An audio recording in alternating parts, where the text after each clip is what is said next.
காற்று வந்து உன் குழல் கலைத்தால் கைது செய்வதென ஏற்பாடு.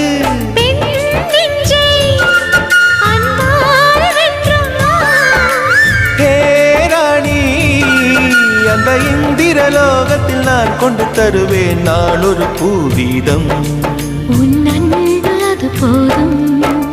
தொடு தொடுவெனவே வானவில் என்னை தூரத்தில் அழைக்கின்ற நேரம். விடு விடுவெனவே வாலிப மனது விண்வெளி விண்வெளி ஏறும். மன்னவா ஒரு கோயில் போல் இந்த மாளிகை எதற்காக? தேவியே என் ஜீவனே இந்த ஆலயம் உனக்காக.